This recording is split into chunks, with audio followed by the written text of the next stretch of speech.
Hello বন্ধুরা, সবাই কেমন আছো? আশা করছি সবাই খুব ভালো আছো। তো টুম্পাস ক্রিয়েটিভিটি চ্যানেলে তোমাদের সবাইকে স্বাগত। তো এতদিন তোমরা আমার রেসিপির ভিডিও দেখেছো, তো রেসিপি আজও দেখতে পাবে। তো আজকে একেবারে বাজার করা, কাটা, রান্না, বাটা সবটাই দেখতে পাবে।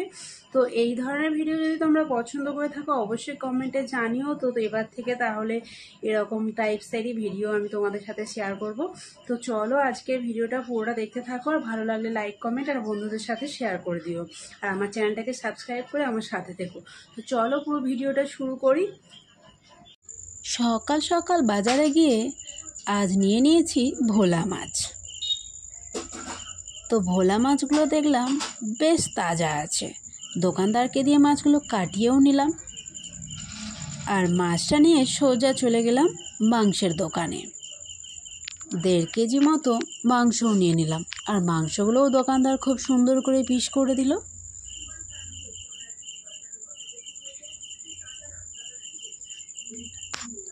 মাংস আর মাছটা নিয়ে এসে বাড়িতে খুব ভালো করে ধুয়ে নিতে হবে, যে তার জন্য বসে গেছি এখানে জল নিয়ে।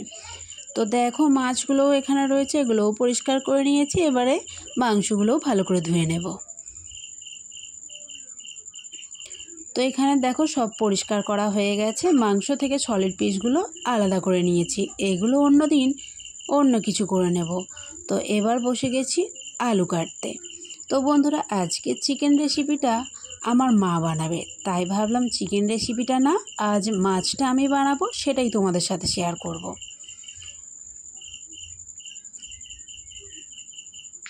তো আলু কেটে নিয়ে আমি আদা আর রসুনগুলো ছাড়িয়ে নিলাম। এবার পেঁয়াজগুলোও কেটে নেব।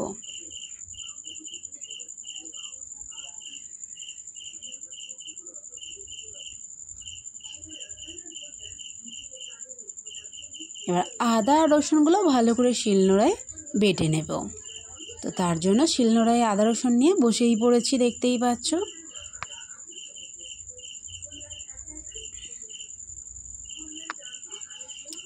তো চলো এবার রান্নার দিকে যাওয়া যাক। চলো। তো এখানে মাছগুলোকে বেশ ভালো করে নুন হলুদ মাখিয়ে নিয়েছি, আর কড়াইতে দিয়ে দিয়েছি তেল। তো তেল খুব ভালো করে গরম হয়ে গেছে, এবার মাছগুলো একটা একটা করে দিয়ে ভালো করে ভেজে নেব।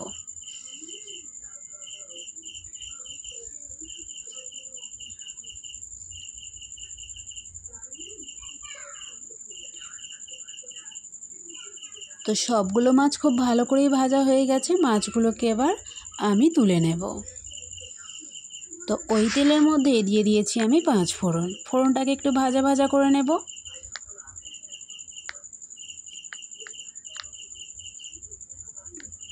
এবার দিয়ে দেব পেঁয়াজ কুচি।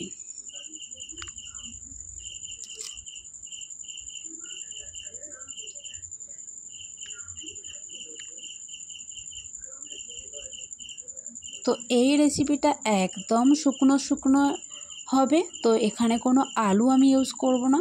তো দেখো পেঁয়াজগুলো মোটামুটি ভাজা হয়ে গেছে, এর মধ্যে আমি দিয়ে দিলাম নুন। এবার আরও বেশ খানিকক্ষণ ধরে পেঁয়াজগুলো ভালো করে ভেজে নেব।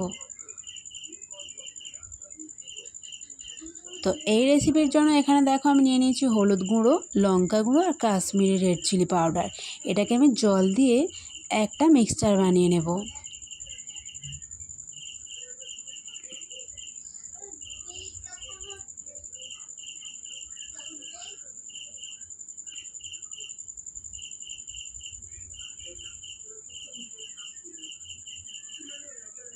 তো পেঁয়াজ আমার পুরোই ভালো করে ভাজা হয়ে গেছে, এর মধ্যে দিয়ে দিলাম টমেটো কুচি, দিয়ে দিলাম আদা বাটা আর সামান্য রসুন বাটা।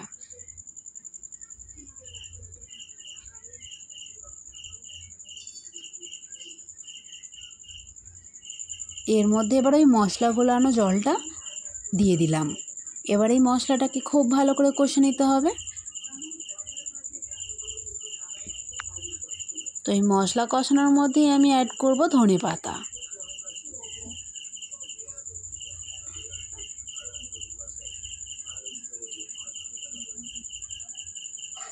মশলা আমার খুব ভালো করেই কষানো হয়ে গেছে, এর মধ্যে দিয়ে দেব সামান্য গরম মশলা।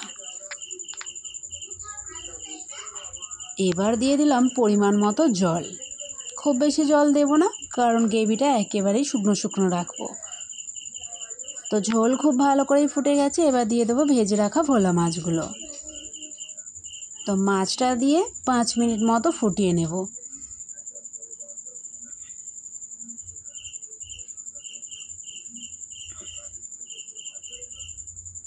তো বন্ধুরা, আজকের রেসিপিটা তোমাদের কেমন লাগলো অবশ্যই কমেন্টে জানিও।